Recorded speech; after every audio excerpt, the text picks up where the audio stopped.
Hey, this is Chandler Different Skill, and I'm bringing you another deck profile on a deck that I just made. Hell yeah, making decks. Um, this is my DAI KAISER deck, or Super Dimensional Robo DAI KAISER deck. Basically, it relies on you cheesing the shit out of your opponent with this card, also known as DAI KAISER.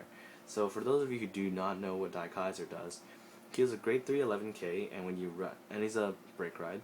Um, when you ride a grade 3 over this unit, you may counterblast 1. If you do, that unit gains plus 10k plus 1 crit.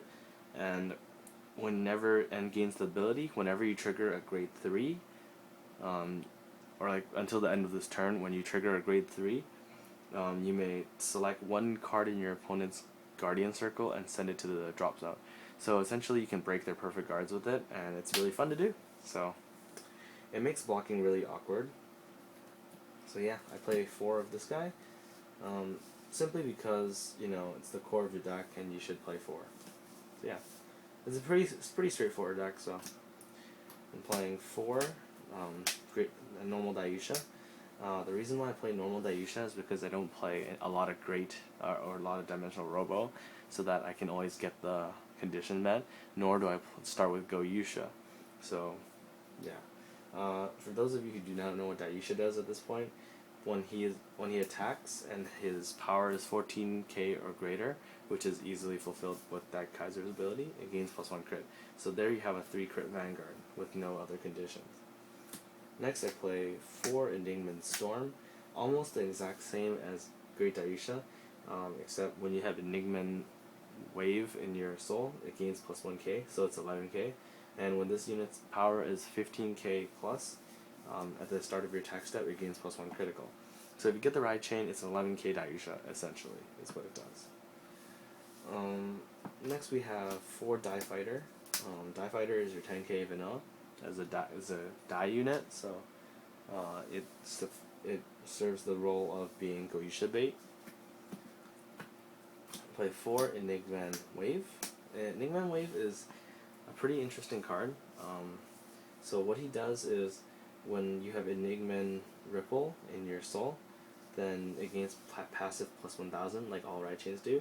And if this card's power is 14k or higher at the beginning of your attack step, if this card attack hits, you may draw a card. So it's actually very powerful, and you can keep a hand off 2 cards and be very fine with it, and I'll explain to you that later. I played the ride chain because I can get to grade 2 more consistently, because I'm always terrified of being grade stuck.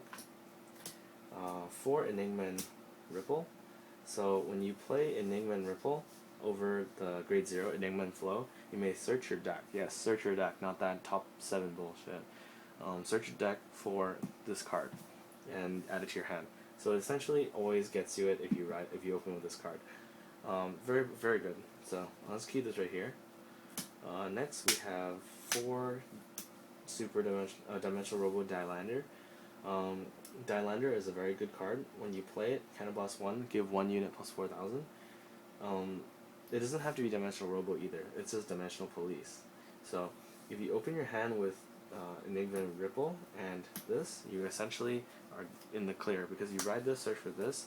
Next turn you ride this, play this, give it power, and you're attacking at 20k, and if you hit, you draw a card. So that's a very good little combo, so to speak, that you can have. So yeah. Moving on. This deck is very straightforward, but it's very fun, so there's not going to be much in-depth detail to it. So I play 4 DAI Brave.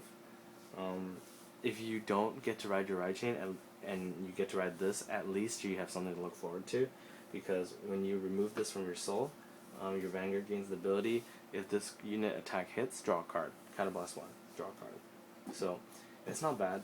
Generally, it's most favorable to open the ride chain, of course, but if you don't, you always have backup plan.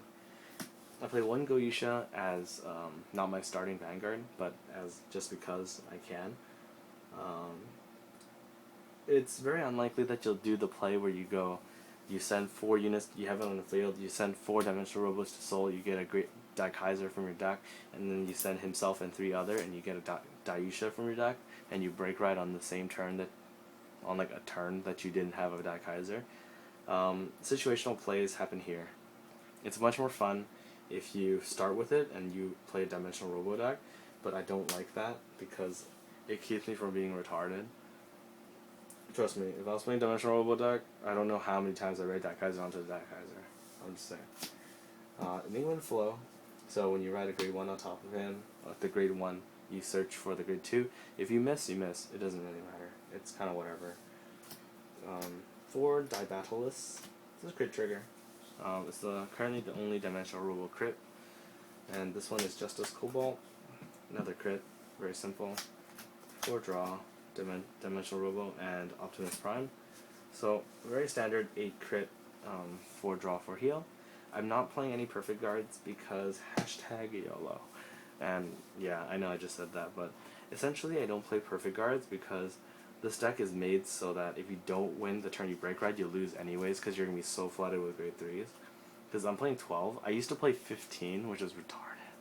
And I only played 4 grade 2s, which is like, basically it said if you don't ride chain, you lose the game. So I made few changes. I like this build a bit better because it's more consistent, but it's less fun, I'll be honest. Because hitting grade 3s is so easy when you ran like 14, 15 of them. But when you run 12 and you don't draw too many, it's pretty good chances of hitting one. So yeah, my great DAI deck profile. It's short and quick, short and sweet, whatever. I'm hella tired, it's 5 a.m. I'm gonna go to sleep, so see you guys next time.